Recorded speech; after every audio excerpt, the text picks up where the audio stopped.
Sir வணக்கம்.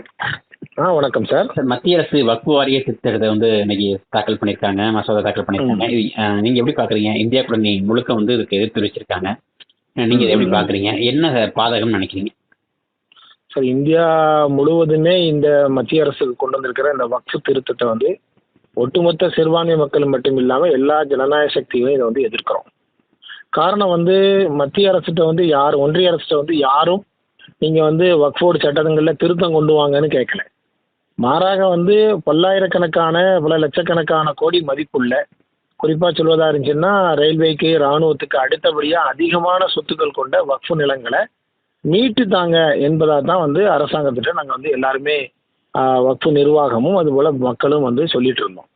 ஆனா இன்னைக்கு கொண்டு வந்திருக்கிற இந்த 40 திருத்தங்கள் என்பது முழுக்க முழுக்க ஒரு உள்நோக்கத்தோட சிறுபான்மை முஸ்லீம்கள் தன்னாட்சியோடு செய்யக்கூடிய அந்த நிர்வாகத்துல ஒரு குழப்பத்தை விளைவிக்கிற எண்ணத்தோட மறைமுகமா அந்த சொத்துக்களை எல்லாம் அரசாங்கத்தின் பக்கம் திசை திருப்புகிற ஒரு நடவடிக்கையா தான் இந்த நடவடிக்கையை பார்க்குறோம்.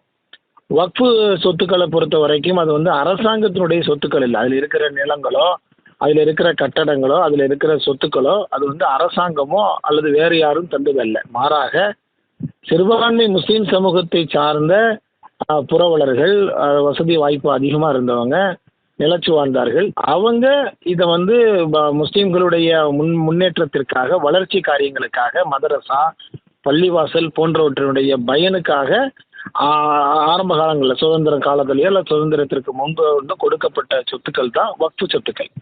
அந்த சொத்துக்களை எப்படி சிறுபான்மை மக்களுக்கு பயன்பெறும் வகையில் பயன்படுத்துவது என்பதற்காக உருவாக்கப்பட்டது தான், ஒரு கான்ஸ்டியூஷன் போஸ்டாக உருவாக்கப்பட்டது தான் வக்ஃபு போர்டு என்பது.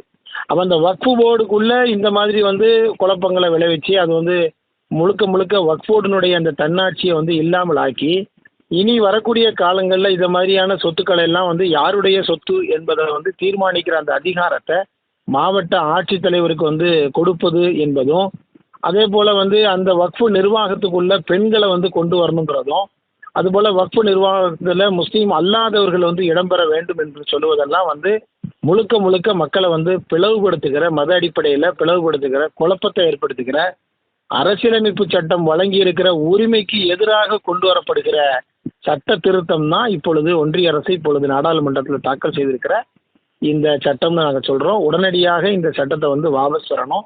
அப்படி எந்த திருத்தமும் அவசியம் இல்லை. இன்னைக்கு ஆக்கிரமிப்பு உள்ளாக்கப்பட்டிருக்கிற அந்த சொத்துக்களை எல்லாத்தையும் மீண்டும் வக்ஃபு வாரியத்தினுடைய கொடுத்து அதை நல்ல முறையில் அதை வளர்ச்சிக்காக, முஸ்லீம் சமூகத்தினுடைய வளர்ச்சிக்காக பயன்படுத்த வேண்டியதுதான் ஒரு அரசினுடைய பொறுப்பை ஒழிய, மாறாக அந்த தன்னாட்சி மிக்க அந்த அதிகாரத்தை குறைக்கிற வகையில் நடக்கிற இந்த நடவடிக்கைகள் என்பது தவறானது. அது அரசியலமைப்பு சட்டத்துக்கு எதிரானது. மசூதிகளையும் சொத்துக்களையும் அபகரிக்கிற நோக்கில தான் அந்த சட்டத்தை கொண்டு வந்திருக்காங்க அப்படின்றீங்களா?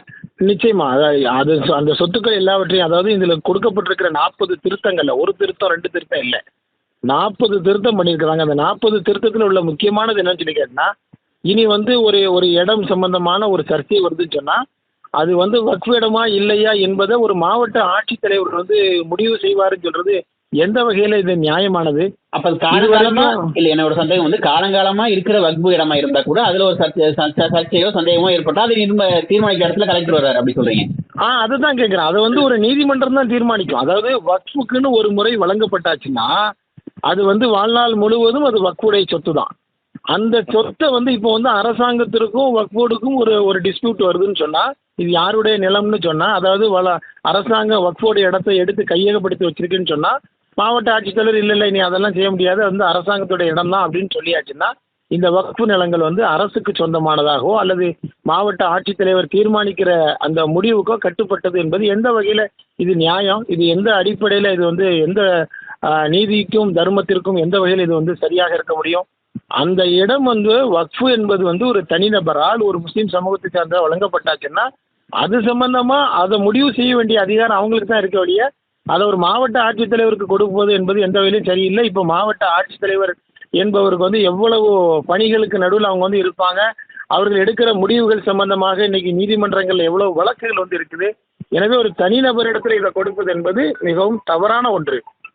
அதை வந்து பெண்களுக்கு மாவட்ட ஆட்சித்தலைவர்கிட்ட கொடுப்பது என்கின்ற அந்த சட்ட திருத்தம் வாபஸ் பெறப்படணும். பெண்களுக்கு இதுல வந்து பிரதிநிதித்துவம் அப்படின்னு சொல்றது வந்து அது வேற ஏதோ ஒரு மறைமுக அஜெண்டாக்காக அப்படி சொல்றாங்கன்னு நினைக்கிறீங்களா, இல்ல பிரதிநிதித்துவம் கொடுக்குறாங்க அப்படின்னு நினைக்கிறீங்க? இல்ல இவங்க வந்து பெண்களுக்காக நாங்க முழக்கம் எழுப்புறோம், பெண்களை வந்து சமத்துவத்தை பார்க்குறோம், அவங்களுக்கு வளர்ச்சிக்காக வேண்டி வழி செய்கிறோம் என்று சொல்வதெல்லாம் வந்து தவறானது. அப்படி ஒன்றையும் இது வரைக்கும் அவங்க வந்து செய்ததில்லை. இன்னும் சொல்ல போனா வக்ஃப் போர்டுக்குள்ள ஏற்கனவே பெண்கள் உறுப்பினர்களாக இருக்கத்தான் செய்றாங்க. அவங்க இல்லாம ஒண்ணும் இல்லை. ஆனால் புதுசாக அதை சொல்லுகிற அந்த நோக்கத்தோடையே சேர்த்து வந்து முஸ்லீம் அல்லாதவர்களும் இடம்பெற வேண்டும் என்று சொல்வது எந்த வகையில சரி? ஒரு கோவில் நிர்வாகத்திலோ அல்லது வேறு ஒரு ஆலய நிர்வாகத்திலோ இன்னொரு மதம் சார்ந்தவர்கள் இடம்பெற வேண்டும் என்று அரசாங்கமே சொல்வது எப்படி சரியா இருக்க முடியும்? அந்த மத நிறுவனம் என்ன நோக்கத்திற்காக அது நடத்தப்படுகிறது என்பதெல்லாம் புரிந்தவங்க அந்த மதத்தை சார்ந்தவங்களாக தானே இருக்க முடியும். அதை விட்டுட்டு இன்னொரு மதத்தினரும் சேர்ந்து வந்தாதான் அது வந்து ஒரு எல்லா மதங்களையும் சமத்துவமாக நடத்துவது என்று ஒரு புரிதலோடு அதை வந்து சொல்லுவது என்பது இது வந்து மக்களுக்கு நடுவில் அல்லது முஸ்லீம் சமூகத்துக்கு நடுவில் குழப்பங்களை விளைவிக்கிறது. வெறும் அது மட்டும் சொல்லலை. நாங்கள் வக்ஃபோட வந்து எல்லாருக்கும் நாங்கள் வந்து பிரித்து கொடுக்க போகிறோம். முஸ்லீம் சமூகத்தில் இருக்கிற ஷியா பிரிவுக்கு நாங்கள் பிரித்து கொடுக்க போகிறோம், அதே போல் போராக்களுக்கு பிரித்து கொடுக்க போகிறோம். யார் அது சொன்னது? என்னென்ன வகைக்கு இந்த சொத்துக்கள் வழங்கப்பட்டிருக்கு, இது என்னென்ன வகைக்கு இது பயன்படுத்தப்பட வேண்டும் என்பதை அதை கொடுக்கும் பொழுதே தீர்மானிச்சிருப்பாங்க.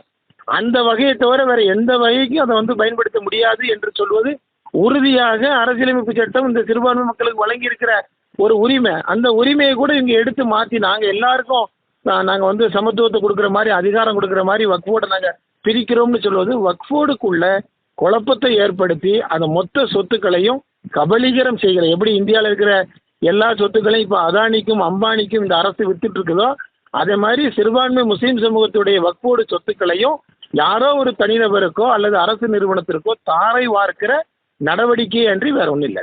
நன்றி சார். தேங்க்யூ.